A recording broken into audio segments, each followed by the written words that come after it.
मैं जवानों से मिला हूं, जब मैंने उनसे हाथ मिलाया तो मुझे करंट लगा है, करंट।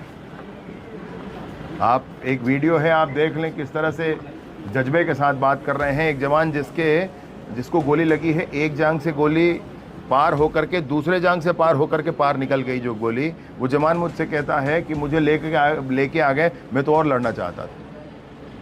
मतलब गजब है भैया, गजब।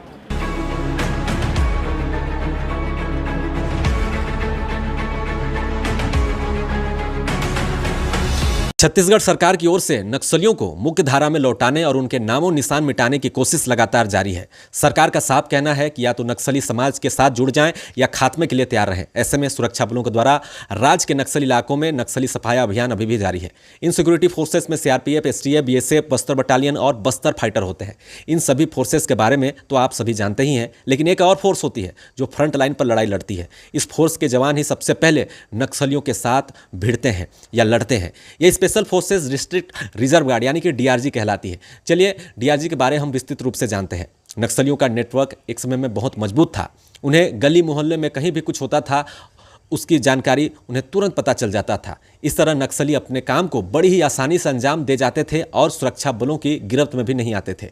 ऐसे में सालों पहले जब छत्तीसगढ़ सरकार को लगा कि माओवादियों से भिड़ने के लिए सुरक्षा बल ही काफ़ी नहीं है, तब सरकार ने ऐसे युवाओं की फौज तैयार करने का फैसला लिया जो नक्सलियों के बीच से निकले हों और उन्हें बहुत बेहद करीब से जानते हों, तभी उनका नेटवर्क कमज़ोर किया जा सकता था। नक्सली गतिविधियों पर लगाम लगाने के लिए छत्तीसगढ़ ने स्पेशल फोर्सेस बनाई, जिसके डिस्ट्रिक्ट रिजर्व गार्ड का नाम दिया गया, यानी कि डीआरजी नाम दिया गया। साल 2008 में इसकी शुरुआत कांकेर और नारायणपुर जिले से हुई। यहाँ डीआरजी जवानों की सफलता के बाद राज्य सरकार ने दूसरे जिले में भी इनकी तैनाती करने का फैसला लिया। बीजापुर और बस्तर में डीआरजी 2013 में भर्तियाँ की गई। वहीं सुकमा और कोंडेगांव में 2014 में डीआरजी बनी।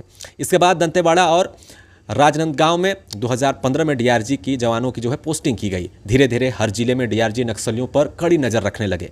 चलिए जानते हैं कि आखिर कैसे इन स्पेशल फोर्सेस में ज्वाइनिंग ली जाती है।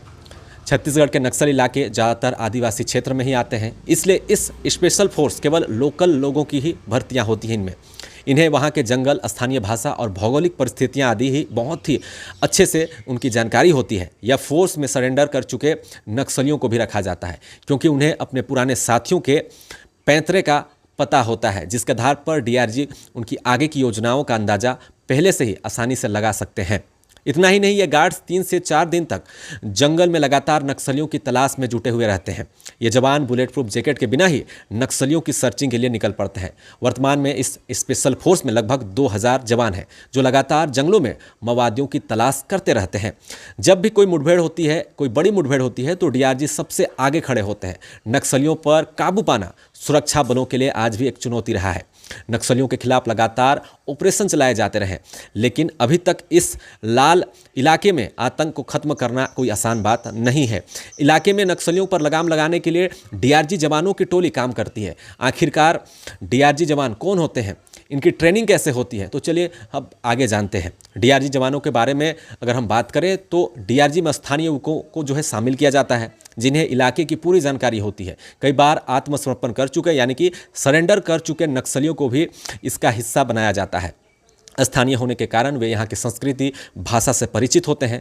आदिवासियों से जुड़ाव होने के चलते वे नक्सलियों के मुकाबले आसानी से कर पाते हैं। सबसे बड़ी बात यह है कि नक्सलियों के खून खराबे से पीड़ित जवानों को उनसे लड़ने के लिए किसी अतिरिक्त प्रेरणा की जरूरत नहीं होती। जवानों में नक्सलियों के प्रति पहले से ही आक्रोश भरा होता है। डीआरजी जवान जी जान से नक्सलियों के खिलाफ लड़ाई लड़ते हैं। गुरिल्ला लड़ाई में भी ये जवान माहिर होते हैं। या जब डीआरजी का गठन किया गया तो कई अभियान को सफलतापूर्वक छत्तीसगढ़ में अंजाम दिया जा चुका है। इसके पीछे अगर हम कारणों की बात करें तो वे नक्सलियों की गुरिल्ला लड़ाई का भी उनकी ही भाषा में जवाब देते हैं। उन्हें जंगल के रास्तों का पता होता है। उन्हें नक्सलियों की आवाजाही, आदतें और काम करने के तौर तरीके की भी जानकारी पहले से होती है। इलाके में नक्सलियों की मदद करने वाले के बारे में भी उन्हें पहले से ही पता होता है, जिसकी मदद से वे नक्सलियों के खिलाफ एक बड़ा ऑपरेशन की योजना बनाते हैं, जो अक्सर एक सक्सेसफुल ऑपरेशन होता है। डीआरजी जवानों को नक्सलियों के एक्टिव होने की सबसे पहले खबर हो जाती है। डीआरजी जवान स्थानीय होते हैं, जिसके वजह से इन्हें स्थानीय बोली और भाषा की जानकारी होती है। जवान आराम से स्थानीय लोगों से बातचीत करके एक संवाद स्थापित करते हैं और नक्सलियों के बारे में खबर निकाल लेते हैं। डीआरजी के जवानों को लड़ाई की आधुनिक शैलियों के साथ साथ जंगलों में मुठभेड़ की ट्रेनिंग भी दी जाती है। इसके लिए उन्हें दूसरे राज्यों में भी सेना के कैंप में भेजा जाता है। सुरक्षा बलों के विपरीत इनके काम करने का तरीका भी थोड़ा अलग होता है। डीआरजी के जवान अक्सर छोटे समूहों में जंगल में प्रवेश करते हैं। इससे गोपनीयता जो है वो बनी रहती है और जान माल की हानि भी काफ़ी कम होने की आशंका होती है। डीआरजी के जवान विशेष ट्रेनिंग के बाद फील्ड में भेजे जाते हैं। कई बार नक्सलियों की ओर से सीधी दी जाने वाली जानकारी डीआरजी जवानों तक पहुँच जाती है। नक्सलियों को देर तक पता ही नहीं होता कि स्थानीय जवान डीआरजी ज्वाइन कर चुका है। इसमें पूर्व में आत्मसमर्पण यानी कि सरेंडर करने वाले नक्सली भी शामिल होते हैं। डीआरजी जवान के पास इनपुट काफ़ी ज़्यादा होता है, जिसकी वजह से कार्रवाई करने में वे आगे रहते हैं। डीआरजी जवानों पर सबसे ज़्यादा नक्सलियों की नज़र रहती है, क्योंकि ये जवान उनके लिए खतरा होते हैं। डीआरजी के जवानों की नक्सलियों के बीच भी घुसपैठ होती है। दलम, संघम, चेतना, नाट्य मंडली आदि में शामिल नक्सलियों से उनकी अक्सर पहचान होती है। इसके जरिए वे नक्सलियों की रणनीति और संभावित हमलों की जानकारी हासिल कर लेते हैं। लोकल कॉन्टैक्ट्स के जरिए आसानी से नक्सलियों के छिपने के स्थान तथा कैंपों के बारे में भी उन्हें जानकारी मिल जाती है। यही कारण है कि नक्सली संगठनों को सीआरपीएफ और पुलिस कर्मियों से ज़्यादा डर डीआरजी से ही होता है। डीआरजी जवानों पर स्थानीय लोग आसानी से विश्वास भी कर लेते हैं, क्योंकि ये पूरी तरह से लोकल जवान रहते हैं जिनकी डीआरजी में बहाली की जाती है। डीआरजी जवानों के पास स्थानीय पत्रकार के अलावा स्थानीय सूत्रों से भी नक्सलियों के बारे में खबर पहुंचते रहती है। डीआरजी जवान अपनी खबर को आगे भेजते हैं। उसके बाद नक्सलियों के खिलाफ एक बड़ा ऑपरेशन तय किया जाता है और एक सफल ऑपरेशन आपको लगातार छत्तीसगढ़ में देखने को मिल रहा है।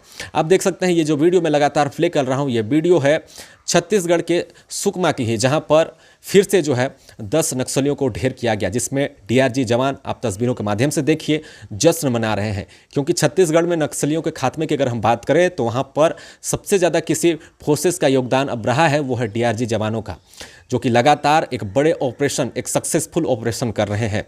अगर हम बात करें झारखंड में नक्सलियों की, तो यहाँ पर भी अगर इस तरीके से लोकल लड़कों को अगर यहाँ पर जगह दी जाती, काम करने का मौका दिया जाता, तो हो सकता था यहाँ पे भी नक्सलियों के खात्मे की योजना एक व्यापक तौर पर बन सकती थी। फिलहाल अभी के लिए बस इतना ही। वीडियो कैसी लगी कमेंट में ज़रूर बताएं। देखते रहे न्यूज़ आपका। धन्यवाद।